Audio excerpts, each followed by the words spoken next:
யோபுடைய சரித்திரம் 19ஆம் அதிகாரம். யோபு பிரதியுத்தரமாக, நீங்கள் எந்த மட்டும் என் ஆத்துமாவை வருத்தப்படுத்தி வார்த்தைகளினால் என்னை நொறுக்குவீர்கள். இப்போது 10 தரம் என்னை நிந்தித்தீர்கள். நீங்கள் எனக்கு கடின முகம் காண்பிக்கிறதினால் உங்களுக்கு வெட்கமில்லை. நான் தப்பி நடந்தது மெய்யானாலும் என் தப்பிதம் என்னோடேதான் இருக்கிறது.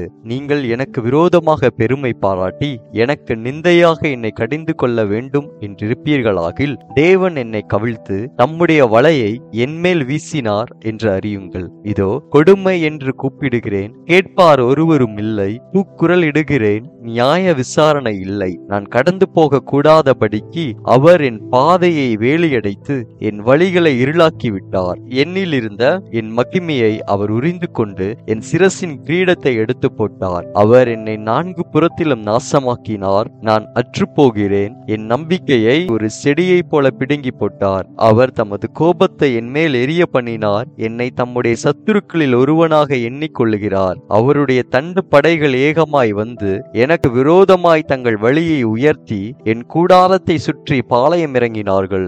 என் சகோதரரை என்னை விட்டு தூரப்படுத்தினார். எனக்கு அறிமுகமானவர்கள் எனக்கு அந்நியராய் போனார்கள். என் பந்து ஜனங்கள் விலகி போனார்கள். என் சிநேகிதர் என்னை மறந்து விட்டார்கள். என் வீட்டு ஜனங்களும் என் வேலைக்காரிகளும் என்னை அந்நியனாக எண்ணுகிறார்கள். அவர்கள் பார்வைக்கு நான் பரதேசியானேன். நான் என் வேலைக்காரனை கூப்பிடுகிற போது அவன் எனக்கு உத்தரவு கொடான். என் வாயினால் நான் அவனை கெஞ்ச வேண்டியதாயிற்று. என் சுவாசம் என் மனைவிக்கு வேறுபட்டிருக்கிறது. என் கற்பத்தின் பிள்ளைகளுக்காக பரிதபிக்கிறேன். சிறு பிள்ளைகளும் என்னை அசட்டை பண்ணுகிறார்கள். நான் எழுந்தால் அவர்கள் எனக்கு விரோதமாய் பேசுகிறார்கள். என் பிராண சிநேகிதர் எல்லாரும் என்னை வெறுக்கிறார்கள். நான் சிநேகித்தவர்கள் எனக்கு விரோதிகளானார்கள். என் எலும்புகள் என் தோளோடும் என் மாம்சத்தோடும் முட்டிக்கொண்டிருக்கிறது. என் பற்களை மூட கொஞ்சம் தோல் மாத்திரம் தப்பினது. என் சிநேகிதரே, எனக்கு இரங்குங்கள், எனக்கு இரங்குங்கள். தேவனுடைய கை என்னை தொட்டது. தேவனைப் போல நீங்களும் என்னை துன்பப்படுத்துவானேன். என் மாம்சம் பட்சிக்கப்பட்டாலும் நீங்கள் திருப்தியற்றிருக்கிறதென்ன?